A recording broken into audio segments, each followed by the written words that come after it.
advice. خُلِقَ الْإِنسَانُ ضَعِيفًا. As human beings, we are created weak. And sometimes we do tend to fall and to succumb to sin.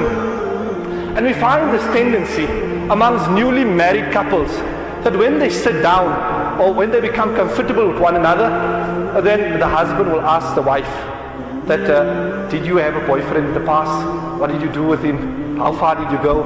Or the wife will ask, who was your first? All of that. Now, what does this do?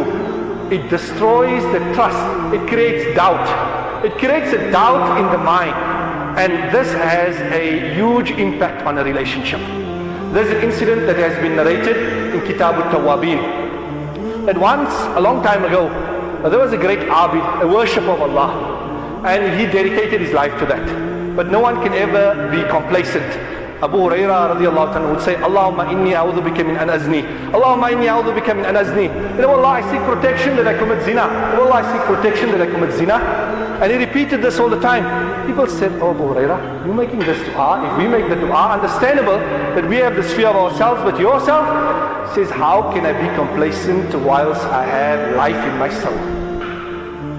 So there was this abid, he was a dedicated worshipper, and one day he seen a particular lady who was a prostitute, but very, very beautiful. And when he seen her, immediately there was attraction and he fell for her. And he decided that he wants to fulfill his desires with her. But she had a condition that you had to give 100 gold coins, roughly 100,000 for our understanding. He didn't have the money, so he decided, let me go out and work and get the money. So he works for a long period of time till he has this 100,000 rand with him. And now, pleased that he will be able to fulfill his desires, he goes to her. He knocks on the door and she asks, who's there? He says, I've come to fulfill my desires and I have the price. She says, come in. After coming in and they make the preparation, she sits on her golden bed waiting for him to. Whilst he's just about to engage in the horrendous act, suddenly a certain condition overtakes him and he starts to shake and tremble. And she noticed this and she asks, what is this? And he says, fear of Allah. Suddenly he then gets up and he moves away. And she's now astounded by this and say, but you said that you took so long to get the money together to be able to fulfill this and now you're running away. And he then stands up and he wants to leave. The doors are locked. And he asks her to open the doors and says, I want to go. She says, you worked so long to attain the 100,000 and here you have the opportunity. She says, keep the money. I'm not interested in the money. I just want to go. And he insists that he wants to leave. And finally she says, okay, but will you consider marrying me? He says, I'm not worried about marriage, I just want to get out of here. She's also insisting that, look, this is a moment of repentance for her also. So she's thinking now that if you have been overcome by so much fear this time, maybe I need to reconsider. So he says that marry me and I will change also. He says, I just want to leave here now. So she says, maybe if I come to you at a later stage, will you consider? He says, whatever will happen, will happen. She opens the door and he goes out and he goes back to his village.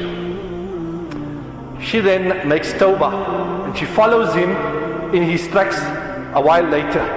He had already settled into his village, and when he sees her coming on, people start talking, saying the queen had come. And when he seen her, he became so anxious and apprehensive. There and then his soul left the world. There and then his soul left the world and he departed from this temporary abode. She comes there, she sees him laying like this, and his soul has departed.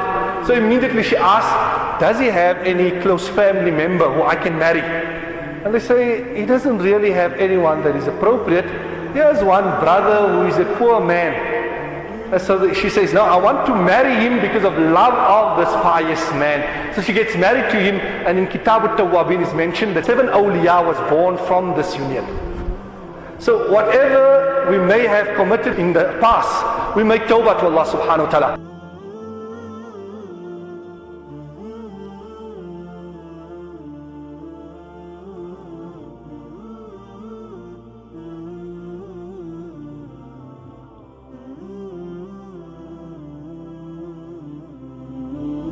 Mm-hmm.